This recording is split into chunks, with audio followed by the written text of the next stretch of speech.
안녕하세요. 유영재 목사입니다. 코로나19 사태로 함께 모여 예배드리지 못한 지 5개월째로 접어들었습니다. 영상으로만 14번째입니다. 이런 상태가 언제까지 계속될지 알 수 없어서 더욱 답답합니다.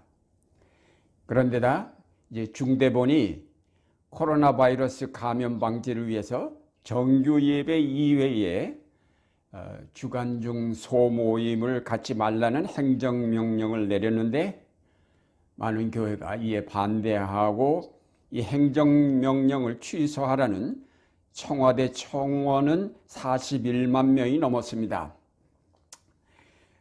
우리가 중대본의 고충은 이해하지만은 좀 너무 나갔다는 느낌이 없지 않아 있습니다. 또 그런가 하면 국회에 포괄적 차별금지법이 발의되면서 동성애법이라고 교회들이 반대에 앞장서고 있습니다. 교회가 시대의 변화를 읽지 못하고 있는 것 같아 안타깝습니다. 그런데다가 지난 주간 박원순 서울시장 장례를 치루었는데 이 일로 인해서 우리의 마음이 무척 무겁습니다. 이런 등등의 일들이 장마철과 겹치면서 우리의 마음을 우울하게 합니다. 그야말로 영화 제목처럼 글루미 선데이입니다.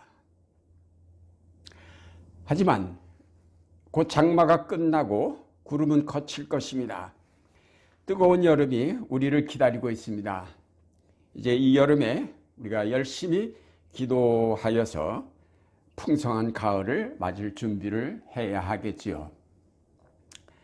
이제 우리 흩어진 마음을 모아서 하나님께 예배를 드리겠습니다. 주님을 믿는 성도들아, 주님을 찬양하여라. 그 거룩한 이름을 찬양하여라.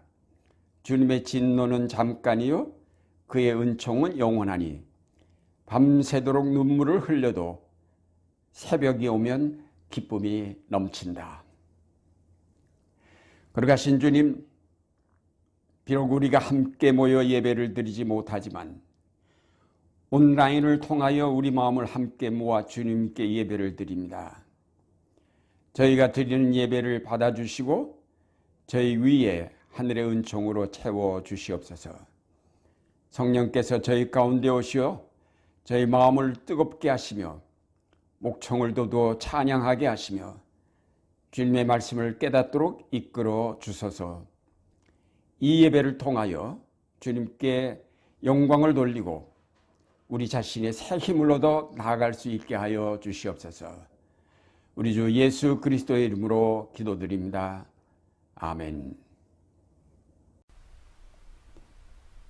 다 같이 경배 찬양으로 찬송가 29장 성도여 다 함께를 같이 부르시겠습니다.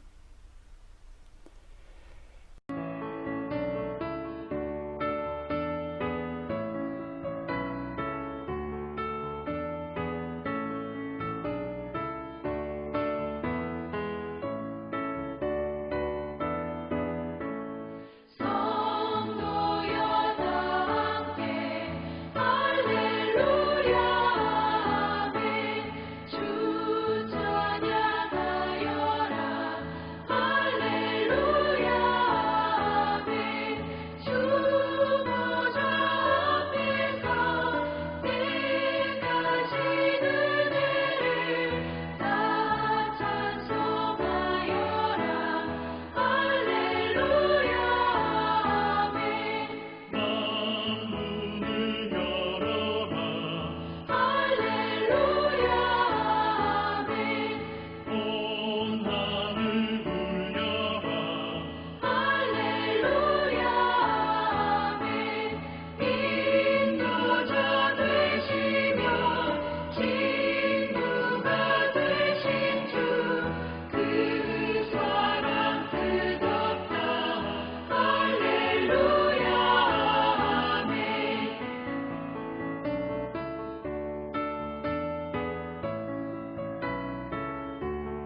박규남 목사님이 지으신 여름에 드리는 기도로 공동 기도를 드리겠습니다.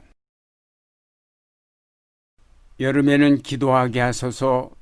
뜨거운 태양이 중천에서 힘을 다해 이글거리듯 우리의 가슴에 정열을 다하여 삶을 품게 하소서. 어설픈 인생이 만들어내는 안타까움의 결과를 바라보거나 추구하지 말게 하시고 장구한 생명의 비전을 품은 자연의 모습을 담은 강인한 열정을 목적하게 하소서. 봄의 기도나 가을의 기도보다 여름이 드리는 몸의 기도를 주님께 드리게 하소서. 기회가 지난 후엔 아무리 뉘우쳐도 더 큰 슬픔밖에 얻을 수 없음을 알게 하시고 아직 무언가 할 수 있는 이 여름의 한가운데에서 여름의 주인이 되시는 당신의 소리에 귀를 기울이게 하소서. 한낮에 무섭게 쏟아지는 소나기의 즐거움을 알게 하시고 폭염의 폭염을 기뻐할 수밖에 없는 식물의 갈등을 이해하게 하소서. 겨울보다 훨씬 긴 시간을 여행하는 태양의 수고에 감사하게 하시고 만물이 가슴을 열고 모든 에너지를 비축하는 목적을 이해하게 하소서. 여름에 기도가 없으면 겨울엔 절망할 수밖에 없나니 잠깐의 여름에 취하여 비전 없고 기도 없으므로 또 다음의 여름을 보지 못하는 무지몽매의 화신이 되지 말게 하소서. 아, 여름의 하나님이여, 봄은 여름을 위해 있으며 여름에 기도 없으면 가을의 기쁨도 없으며 겨울도 여름의 기도만큼 안락할 수가 없나니 사계의 하나님, 이 풍요로운 여름에 게으름 없이 우리의 전 삶을 다해 기도하게 하소서. 아멘. 영광송 찬송가 3장 성부, 성자와 성령 같이 부르시겠습니다.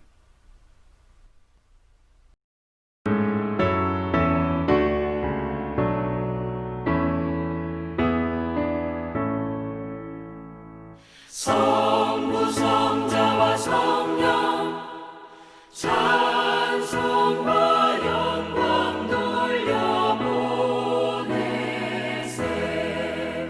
태초로 지금까지 또 영원 무궁토록 성삼위께 영광 영광.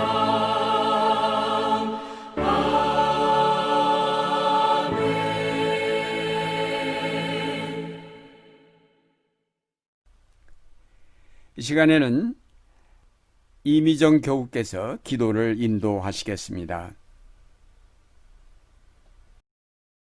기도드리겠습니다. 전능하사 천지를 창조하신 우리 주 하나님, 하나님께서는 천지를 창조하시며 지으신 그 모든 것을 보시기에 심히 좋았더라 말씀하셨습니다. 지면에 씨 맺는 모든 채소와 씨 가진 열매 맺는 모든 나무를 저희를 위해 먹거리로 주시고 모든 짐승과 하늘의 모든 새와 생명이 있기에 땅에 기는 모든 것에게도 푸른 풀을 먹거리로 주셨습니다. 하나님께서는 천지를 창조하시며 인간과 자연의 공존을 이야기하시고 공생이 얼마나 아름다운지를 보시기에 참 좋았더라는 한마디로 우리에게 알려주셨습니다.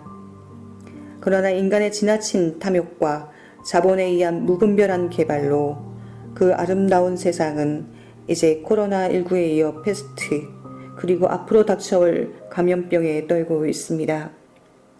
더불어 함께 살아야 하는 인간은 서로 거리를 두며 만나는 것을 두려워해야 하는 상황에 놓여 있습니다. 남보다 더 많이 갖기를, 더 높게 올라가기를, 더 잘 살기를, 탐욕에 가득 찬 우리의 모습을 되돌아보게 하옵소서. 남을 비판하기에 앞서 나는 어떠했는가를 되돌아보게 하옵소서. 자연을 훼손하는 모습이나 지나친 자본의 경쟁을 보며 하나님의 뜻에 어긋난다, 정의롭지 않다고 비판하면서 우리는 그들과 다르지 않았음을 고백합니다. 입으로만 환경, 정의, 인권, 공정, 평화, 평등을 외치지 않았는지 스스로 반성하게 하옵소서. 진정 하나님이 원하시던 자연과 인간의 공존과 공생, 참 보시기 좋았던 그 세상. 그 세상은 입으로 외치는 것이 아닌 우리 삶에서 행동으로 실천되어야만 이루어지는 세상임을 깨닫게 하옵소서. 코로나19에 감염되어 두려워하는 사람들을 지원하고 치료하는 의료진들, 아무도 알아주지 않는 복지 현장에서 묵묵히 장애인이나 노인들을 지원하고 있는 사회복지사와 요양보호사들, 하나님이 보시기에 심히 좋았다고 말씀하신 세상을 만들고 있는 그들에게 격려와 축복을 내려 주옵소서. 그들처럼 공존과 공생을 위해 희생하며 삶에서 행동하는 모습을 본받게 하옵소서. 하나님이 보시기 좋으셨던 세상은 거창하고 화려한 말로 만들어지는 것이 아니라 비록 보잘것없지만 묵묵히 실천하는 삶으로 만들어진다는 것을 깨닫게 하옵소서. 우리 모두가 말이 아닌 행동으로 코로나19와 공생하는 방법을 찾아갈 수 있도록 도와주시옵소서. 코로나19에 이어 무더운 날씨까지 힘겨운 날이 지속되고 있습니다. 지치지 않고 건강하게 하루하루를 생활할 수 있도록 우리 연로하신 우리 네 분 목사님을 지켜주시옵소서. 또 영상 예배를 보는 모든 교인들의 가정을 지켜주시옵소서.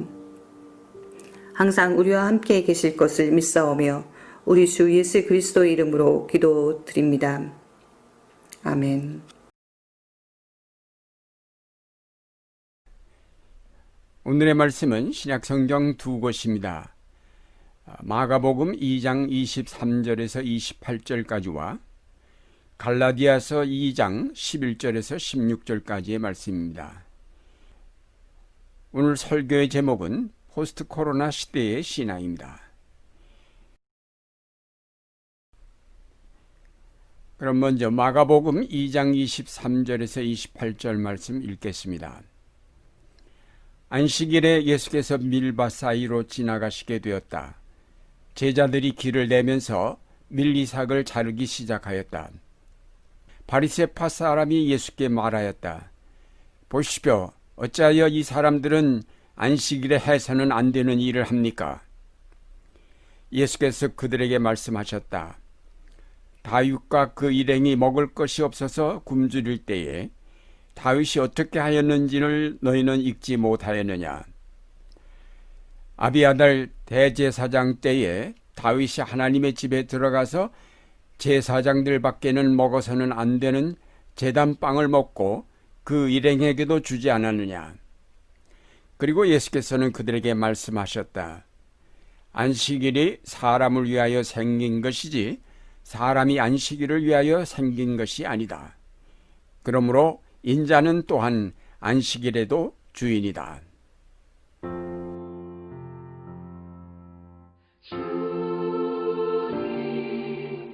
우리의 마음을 여시어 말씀을 깨닫게 하옵소서.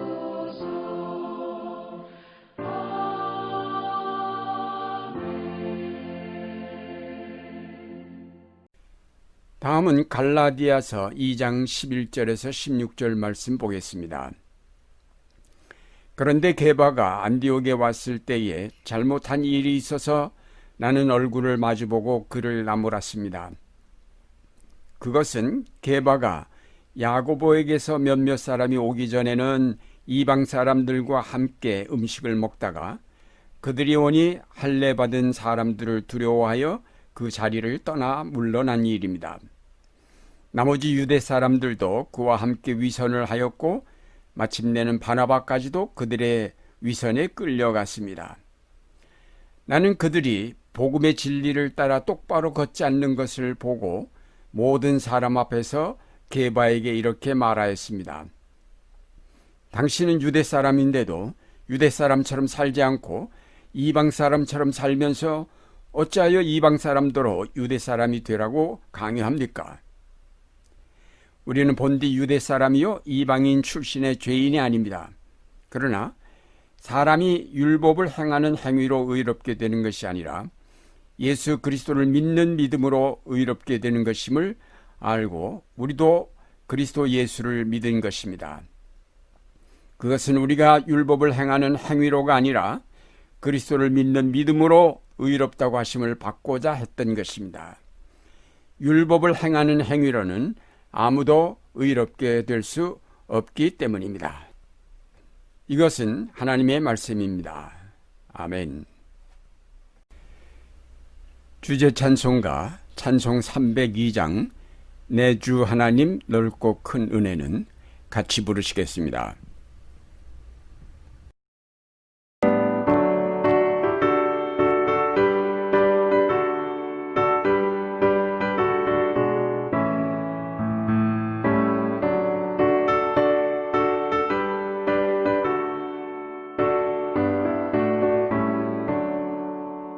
내 주 하나님 넓고 큰 은혜는 저 큰 바다보다 깊다. 너도 다주를 길러 깊은 대로 저 한가운데 가보라. 언덕을 따라서 창가에 배 띄워 내 주 예수 은혜의 만으로 내 맘 건져가라. 왜 너 인생은 언제나 거기서 저 큰 바다 물결 보고 그 밑 모르는 깊은 바다 속을 한 번 헤아려 안 보나.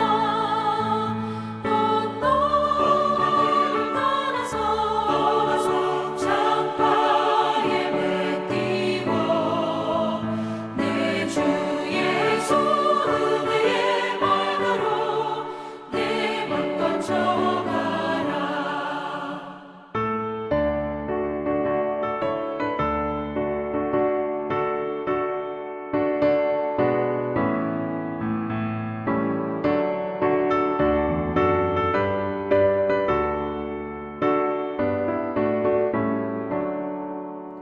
많은 사람이 얕은 물가에서 저 큰 바다 가려다가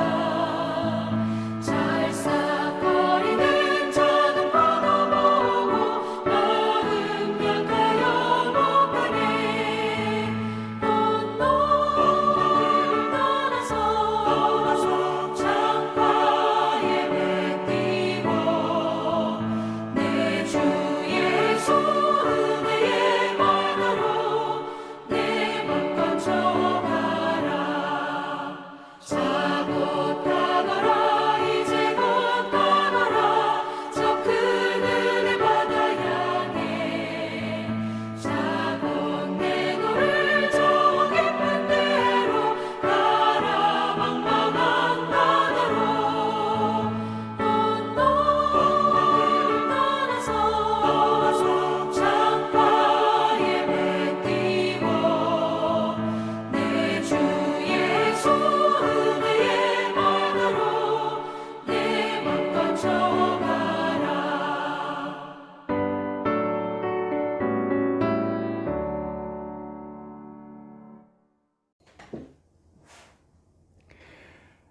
코로나19 감염 사태가 장기화되면서 세계는 지금 포스트 코로나가 어떤 변화를 가져올 것인가에 촉각을 곤두세우고 학자들마다 나름대로의 전망을 쏟아내고 있습니다. 그러나 확실한 것은 아무것도 없습니다. 분명한 것 하나는 포스트 코로나 시대는 그 이전과 확실하게 달라질 수밖에 없을 것이라는 사실입니다. 코로나19 사태는 약간의 삶의 변화가 아니라 문명 자체를 크게 바꾸어 놓을 것이지만은 그것이 무엇이 될지는 예측할 수 없다는 것입니다. 그것은 기존의 모든 통계나 경험들이 무용지물이 될 만큼 크게 달라지고 있기 때문입니다. 기독교 방송의 시사잡기 정관용입니다에서 포스트 코로나 문제를 시리즈로 인터뷰를 했는데 그 중에 칼 폴라니 사회경제연구소 홍기빈 소장의 인터뷰 제목이 New Normal, 현 체제는 무너진다입니다. 지난 40년간 세계는 지구화, 도시화, 금융화, 생태위기 등 4가지 체제 위에 이루어져 왔는데 코로나 이후에는 이 모든 체제가 무너져서 다시는 돌아갈 수 없다는 것입니다. 그러면서 홍 소장은 전과 같은 체제로 돌아가리라는 기대를 갖는 대신에 기존의 시장경제 도구마에서 풀려나야 하고 또 무한한 욕망에 대한 제동을 걸어야 한다고 하였습니다. 결국 한마디로 지금까지 우리의 삶의 근거들이 다 무너지기에 어쩔 수 없이 새롭게 출발해야 한다는 것입니다. 이런 진단을 그대로 받아들인다면 포스트 코로나 시대에 가장 필요한 것은 아마도 생각을 바꾸는 일일 것입니다. 이제까지 사고방식이 아닌 새로운 사고방식을 갖지 않으면 살아남을 수 없게 될 것입니다. 성경에서 보면 몇 차례의 거대한 변동이 있었던 때가 있었습니다. 첫 번째로 큰 변동은 출애굽 사건입니다. 이스라엘이 이집트에서의 400년 동안의 노예 생활에서 탈출해서 약속의 땅으로 간 사건입니다. 이것은 엄청난 변화여서 그들이 그것을 받아들이는데 무려 40년이나 걸렸습니다. 새로운 삶에 적응하지 못하고 중간에 이집트로 다시 돌아가자는 사람들이 꽤 많았지만은 그들의 요구는 묵살되고 그들은 그만 광야에 다 묻혀버리고 말았습니다. 이런 광야 생활 40년을 거치면서 비로소 저들은 새로운 세계로 들어갈 수 있었습니다. 두 번째 역사적 변동은 바벨론 포로 생활이었습니다. 예루살렘 성전을 중심으로 360여 년 생활하던 이스라엘 민족이 바벨론의 포로로 끌려가서 약 50년간 머물게 되었을 때 이것은 나라가 망하고 성전이 무너지는 엄청난 재난으로 말미암은 새로운 삶의 전환 시대였습니다. 국가 체제가 무너짐과 동시에 성전 제사 제도 자체가 존립 불가능한 그런 시대였습니다. 이런 때 이스라엘이 처음에는 당황했지만 생각을 바꾸어서 율법을 편찬하고 또 예언자들이 남긴 기록으로 남겼으며 회당을 세우고 예배와 교육을 시행하면서 새로운 형태로 그들의 신앙을 이어갈 수 있었습니다.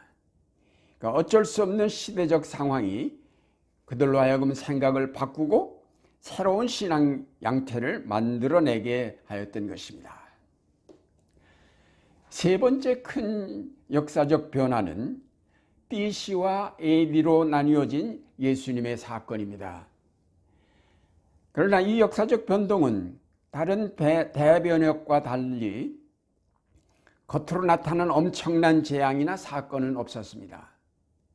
그저 베들레헴 한 구석에서 조용하게 한 아기가 탄생하면서 시작된 변동이어서 사람들은 그것을 어떤 역사적 변혁 사건으로 전혀 인지하지 못하였던 것입니다. 그런데 이상하게도 예수님이 십자가에 돌아가심으로 오히려 이제 변동의 역사가 눈에 보이기 시작하였습니다. 예수님의 십자가 죽음에 이어서 부활과 승천이 있었고 또 마침내 성령 강림이라는 놀라운 사건이 일어났습니다.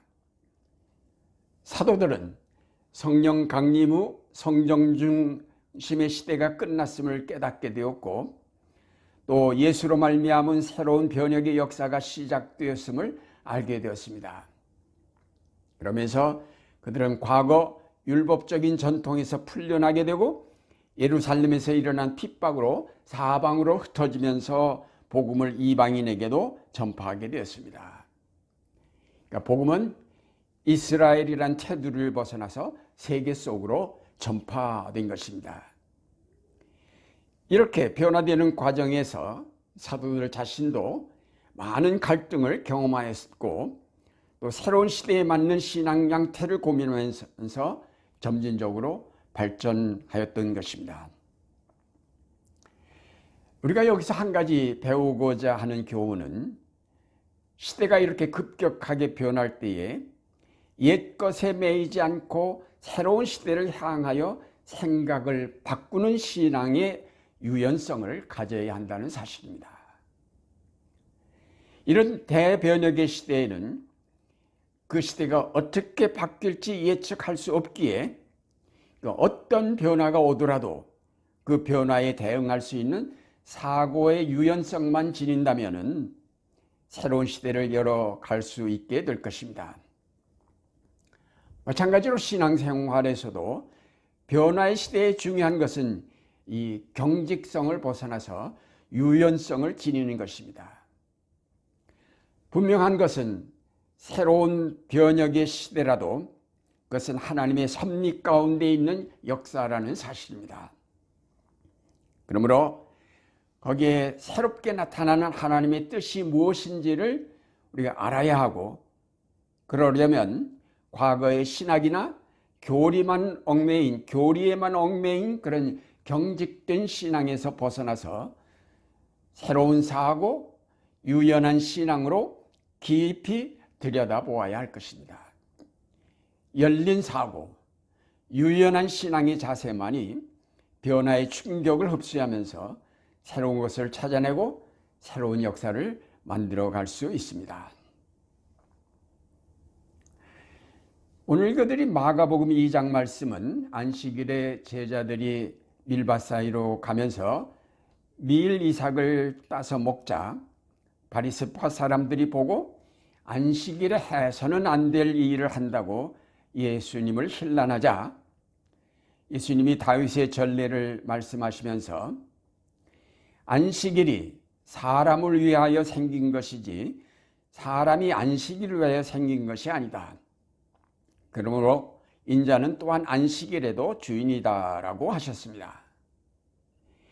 문자대로만 안식일을 지켜야 된다는 이 경직된 신앙만 알고 있던 유대인들이 한 번도 생각해 보지 못한 안식일에 대한 새로운 이해였습니다. 예수님은 율법주의의 틀을 깨시고 그 율법의 참된 뜻이 무엇인지 생각하도록 가르치셨습니다. 또 마가복음 3장에 나오는 안식일에 한쪽 손이 오그라든 사람을 고치신 이야기에서도 예수님은 거기에 모인 유대인들의 마음이 굳어진 것을 탄식하시면서 그 사람의 손을 고쳐주셨다고 하셨습니다. 그 병자를 고치시기 전에 사람들에게 물었습니다. 안식일에 선한 일을 하는 것이 옳으냐? 악한 일을 하는 것이 옳으냐? 목숨을 구하는 것이 옳으냐? 죽이는 것이 옳으냐? 이런 질문은 경직된 신앙에서는 전혀 생각해 본 일이 없는 것이었습니다. 유대인들은 그저 안식일을 지켜야 한다는 사실 하나만 알지 그 안식일의 참된 뜻이 무엇인지 생각해 본 적이 없었습니다. 신앙이 경직되면은 그 깊이를 더할 수가 없습니다. 경직성은 생각을 멈추게 하기 때문입니다. 생각이 멈추면은 깊이를 알 수 없는 하나님의 뜻을 탐험할 수 없기에 그 신앙이 천박해질 수밖에 없습니다. 시대가 바뀌기 전에는 그런 문자주의 신앙만으로도 잘 지낼 수 있었지만은 시대가 바뀔 때는 그런 경직된 신앙은 천박하여 역사의 뒤안길로 사라질 수밖에 없습니다. 성령의 강림과 더불어 시작된 초대 예루살렘 교회는 예루살렘 성전과 상관없이 활발하게 예수 그리스도의 십자가와 부활을 증거하면서 성장하여 왔습니다. 그러나 예루살렘 교회도 끊임없이 새롭게 전개되는 성령의 역사를 미처 따라가지 못하고 머뭇머뭇하였습니다. 성령께서는 예루살렘 교회로 하여금 완전히 율법 정교에서 떠날 것을 요청하셨습니다. 저들이 지켜온 율법주의, 즉 할례를 받아야 한다는 것과 이방인과는 자리를 같이 하지 않는다는 전통 같은 것에서 완전히 벗어날 것을 요청하셨습니다. 예루살렘 교회의 수장인 베드로 자신이 아직 이런 율법주의 전통을 고수하고 있었는데요. 어느 날 환상을 보면서 이 전통에서 벗어나라는 하늘의 음성을 듣게 되고 로마 백부장인 고넬료의 집에 초청을 받고 그것에 찾아갔다가 거기에도 성령께서 강림하셔서 역사하심을 보게 되었습니다. 그것은 복음이 이제는 유대인 안에서만 아니라 세계 모든 민족에게 전파되어야 할 것임을 강력하게 나타내신 성령의 역사였습니다. 그러나 예루살렘 교회는 대단히 보수적이어서 그 후에도 이방인 선교에는 아주 소극적이었습니다. 결국 하나님께서는 또 다른 일꾼을 택하셨는데 그가 곧 사도 바울이었습니다. 사도 바울은 누구보다도 성령의 역사하심을 충실하게 따른 사람이었습니다. 그는 예루살렘 교회의 어느 지도자들보다도 진보적인 신학을 가진 사람이었습니다. 예루살렘 교회가 바울을 받아들이기를 주저할 때에 바울은 그들의 도움 없이 이방인 교회의 선두주자격인 안디옥 교회를 중심으로 이방인 선교에 그 일생을 바쳤습니다. 그는 유대인이나 이방인이나 종이나 자유자나 남자나 여자나 누구나 그리스도를 믿음으로 구원을 얻는다고 전파하였습니다. 그것이 바로 하나님의 뜻이며 예수 그리스도께서 이 땅에 오신 목적임을 그는 확신하였습니다. 그래서 그는 이런 신학적 신념을 가지고서 이방인 선교사로 자처하고 나서 3차에 걸친 전도 여행을 하여서 많은 교회를 세웠습니다. 예루살렘 교회가 율법주의 전통을 말끔히 청산하지 못하고 머뭇거리는 동안에 성령은 저들 가운데서 떠나 이방인 지역으로 나가셨습니다. 오늘 읽어드린 또 다른 말씀인 갈라디아서 말씀에 보면 바울과 게바가 정면 충돌한 얘기가 나옵니다. 이것은 그들의 신학적 입장을 반영하는 그런 사건이었습니다. 게바는 베드로의 원 이름입니다. 베드로가 안디옥 교회를 방문하여 이방인 교인들과 함께 식사하다가 예루살렘 교회의 야고보가 보낸 사람들이 오자 갑자기 그 먹던 자리에서 일어나서 뒤로 물러나 앉았습니다. 그러자 바울이 베드로를 면박하였습니다. 당신은 유대 사람인데도 유대 사람처럼 살지 않고 이방 사람처럼 살면서 어째서 이방 사람더러 유대 사람이 되라고 강요합니까? 예루살렘 교회가 이방인 선교에 얼마나 소극적이었나를 보여주는 사건이었습니다. 결국 성령의 역사에 적극 따라 나서지 못한 예루살렘 교회는 그 후 소멸되었고 로마를 중심으로 한 서방 교회로 발전하게 되었습니다. 이렇게 복음은 항상 그 시대의 상황에 따라 새롭게 해석될 수 있는 여지를 가지고 있습니다. 더구나 코로나19 사태와 같은 큰 역사의 전환점에서는 더욱 그렇습니다.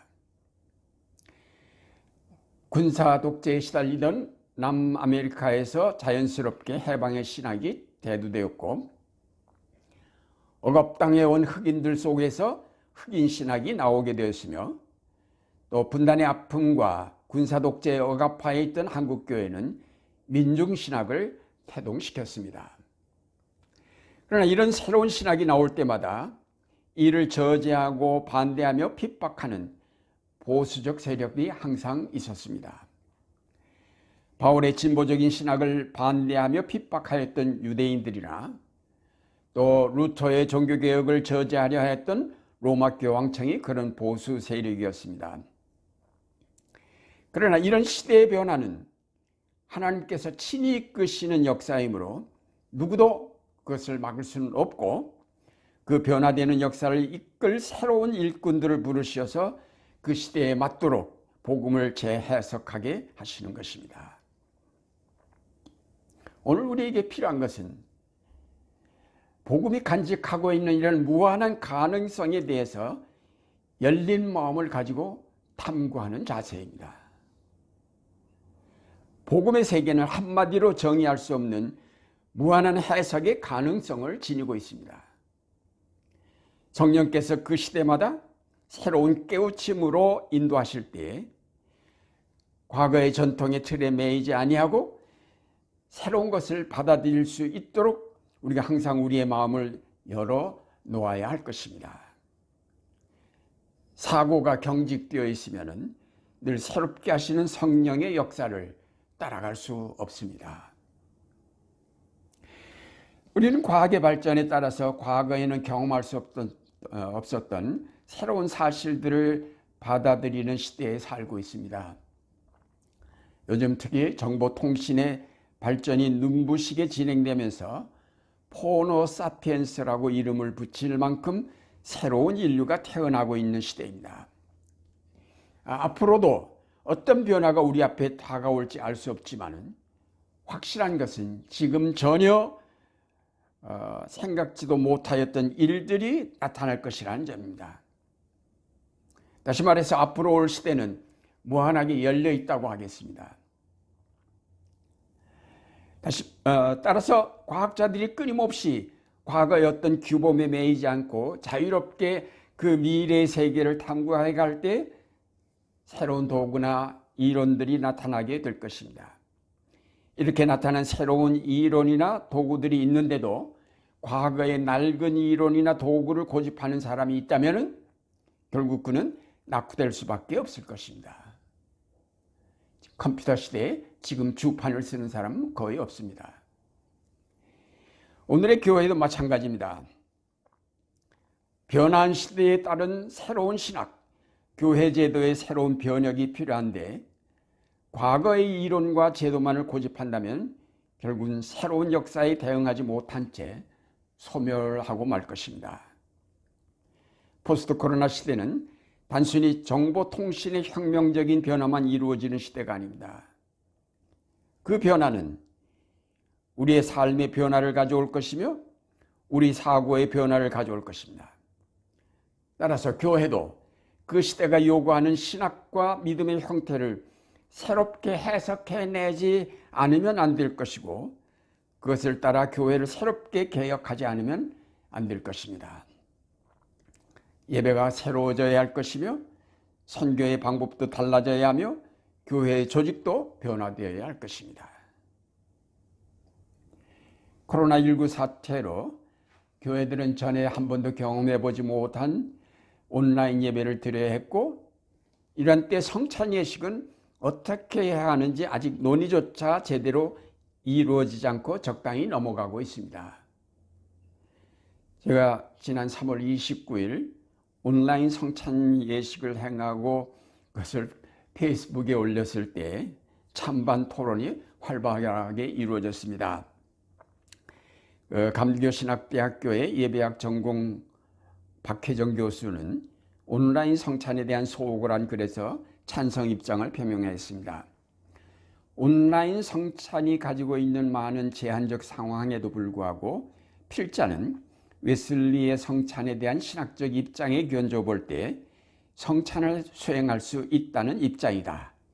오히려 이와 같은 제한적 상황에서 성찬을 더욱 장려해야 한다고 믿는다. 그런가 하면 매주일 예배 때 성찬식을 행하는 루터 교회, 그중에 루터 중앙교회 담임 목사인 최주은 목사는 페이스북에 올린 글에서 온라인 성찬을 가능하다고 하였습니다. 온라인 성찬 가능한가? 내가 내린 결론부터 말하면 가능하다. 다만 곧바로 온라인 성찬을 수용하기보다 더 나은 대안이 없는지 깊이 성찰해야 한다. 그런데 반해서 이제 영남신학대학교 예배학 전공 김명실 교수는 반대 입장을 페이스북에 표명했습니다. 결론부터 말씀드린다면 아직은 아닙니다. 아직이라고 말하면 우리의 온라인 현실이 너무도 급격하게 변하고 있고 코로나19로 인해 세계의 교회분들이 모두 닫히고 있는 상황에서 전통적인 방식으로만은 분명 그 필요를 채워줄 수 없기에 이 상황이 길어지면 온라인 성찬이 가능하다고 생각하는 목소리들이 더 커질 것이고 회중들의 요구가 있다면 얼마든지 신학과 명분을 찾아 새로운 매체를 사용할 것을 전망하기 때문입니다. 기독교의 전통적인 성찬 성례전 신학도 어느 정도 변화를 겪을 것으로 전망합니다. 그러니까 현재는 반대하지만 앞으로는 변화될 거다, 그런 얘기입니다. 장신대 이영기 박사는 최근에 나온 책 몰트만의 구원론 부록에서 이 문제를 다루는데 간단히 말하면 온라인 성찬은 잠정적으로는 허용될 수 있겠다는 것입니다. DM에 따르면 그것은 원칙적으로 영상 성만찬을 허용하지 않는다. WCC가 아직 코로나19가 초래한 오늘의 글로벌 상황을 경험하기 이전에 공표되었기 때문에 영상 예배 예전과 성만찬 예배 예전을 생각조차 못했을 것이다. 하여 우리는 이와 같은 에큐메니컬 운동사의 역사적 사실을 감안하면서 우리 역시 영상 예배와 영상 성만찬의 신학과 실천에 대하여 협의회적 논의 과정을 시작해야 할 것이다. 필자는 혹 영상 성만찬을 예외적으로 그리고 응급조처로서 잠정적으로 허용할 수도 있지 않을까를 생각해 본다.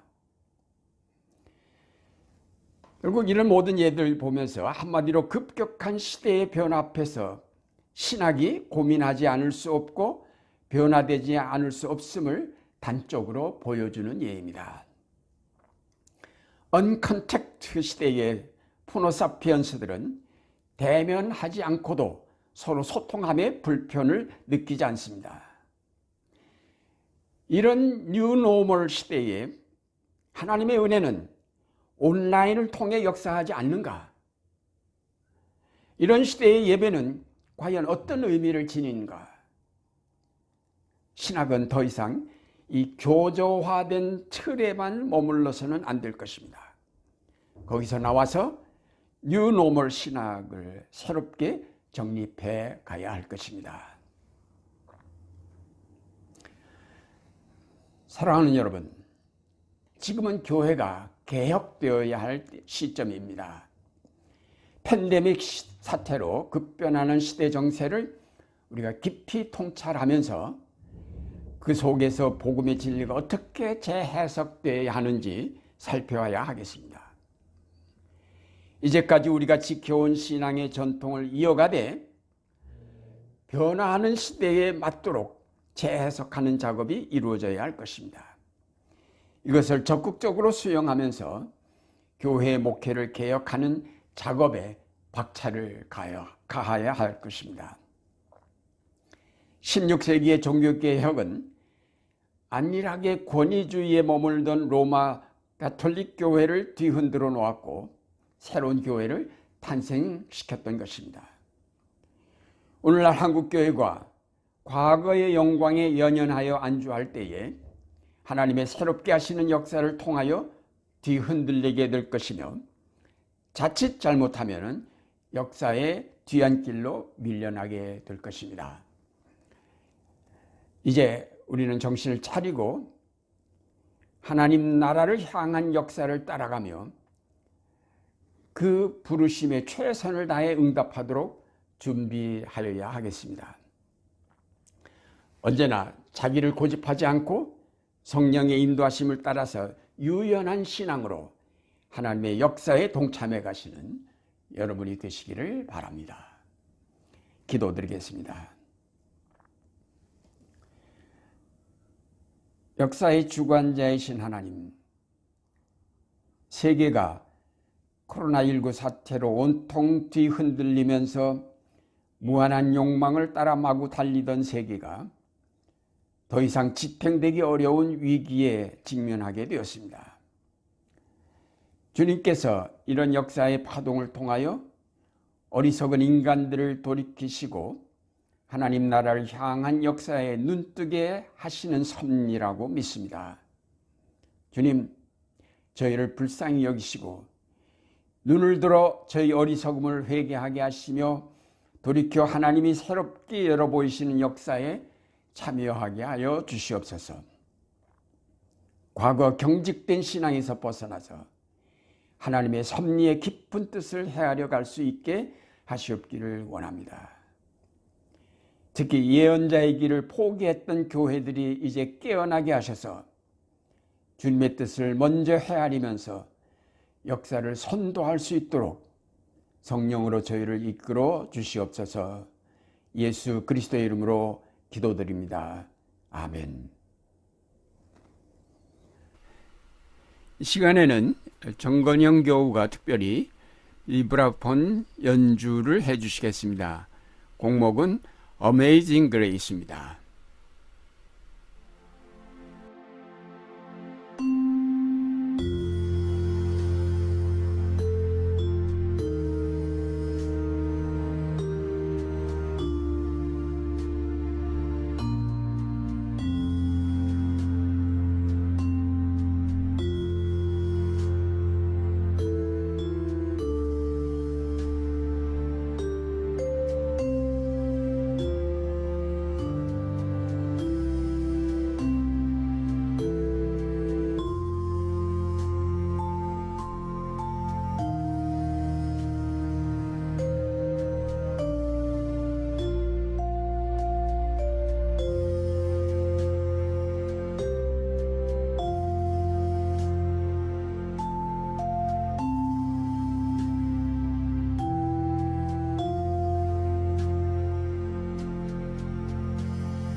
찬송가 293장 주의 사랑 비칠 때에 같이 부르시겠습니다.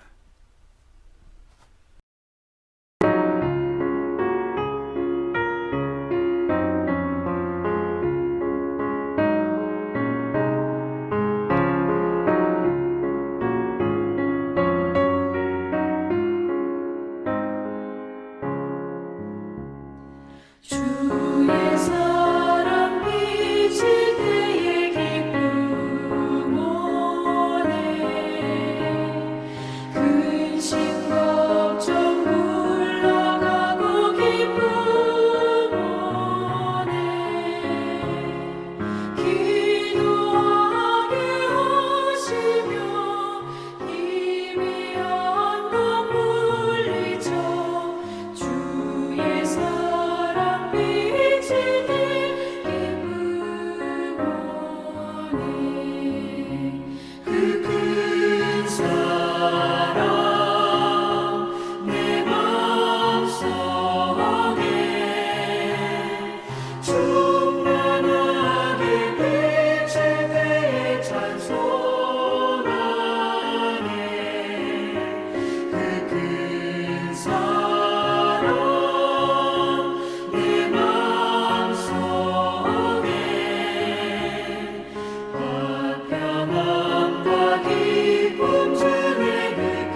사랑 비칠 때에 이 세상은 아름답고 활기차게 다 변하네. 화평 중에 내 영혼 영광스런 새 생명 다시 찾게 되었네. 그 큰 사랑, 그 큰 사랑 내 마음속에 충만하게 비칠 때에 찬송하네. 그 큰 사랑 내 마음속에 화평함과 기쁨 주네. 그 큰 사랑.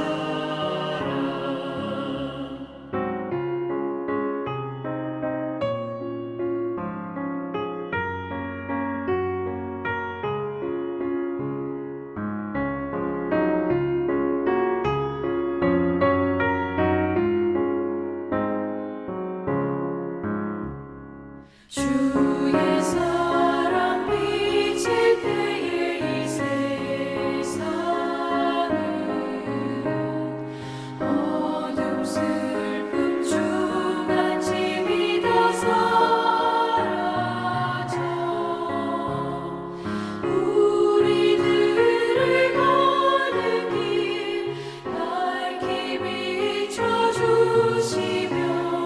복을 받게 하시니 그 큰 사랑, 그 큰 사랑 내 마음속에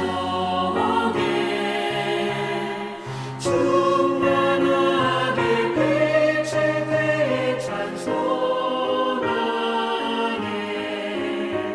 그 큰 사랑 내 마음속에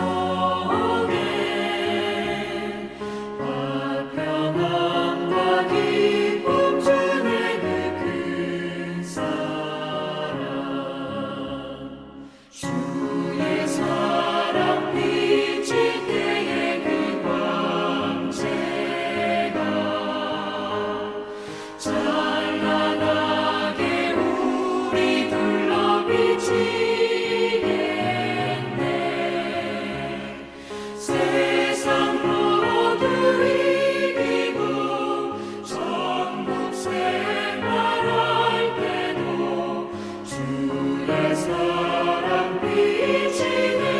그 큰 사랑, 그 큰 사랑 내 마음속에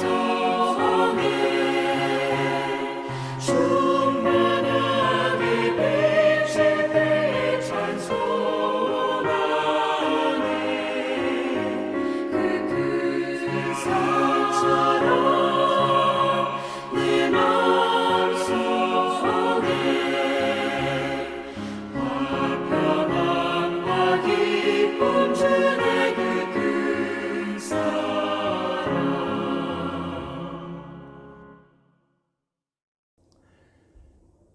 파송의 말씀입니다. 성령께서 내려주시는 용기와 믿음으로 세상에 나아가 하나님의 역사에 참여하시기를 바랍니다. 언제나 유연한 신앙으로 하나님이 이끄시는 미래를 향해 달려나가시기를 바랍니다. 축도하겠습니다. 우리를 넘어지지 않도록 지켜주시고 영광스러운 당신 앞에 흠없는 사람으로 기쁘게 나서도록 해주실 아버지 하나님께서 우리에게 복을 내려주시며 성육신하시어 역사의 대변환을 이루신 성자 예수 그리스도께서 우리에게 복을 내려주시며 포스트 코로나 시대에도 항상 우리를 이끄시며 능력으로 인도하시는 성령께서 우리에게 복을 주시어 이제와 영원토록 함께 하시옵기를 간절히 축원하옵나이다. 아멘.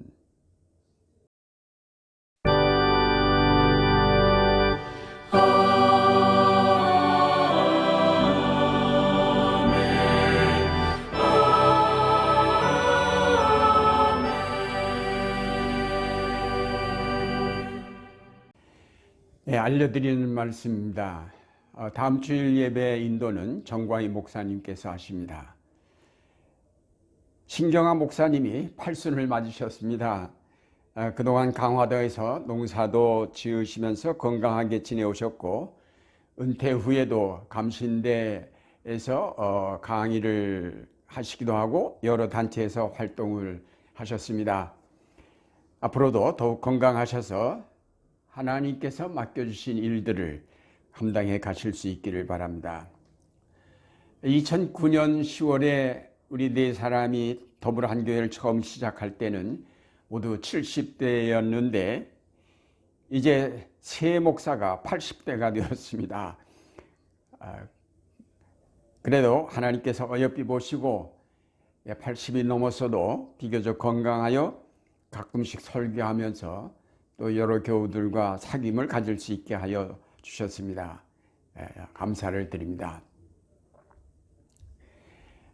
오늘 예배 후에 후주가 있는데 그 세바스찬 바하의 대표적인 오르간곡 토카타와 후가를 준비했습니다. 8분 30초의 연주인데 한번 감상해 보시기를 바랍니다. 우리가 주일마다 영상으로 예배를 드린 지 14번째인데 교우들에게 부탁드리고 싶은 것이 한 가지 있습니다.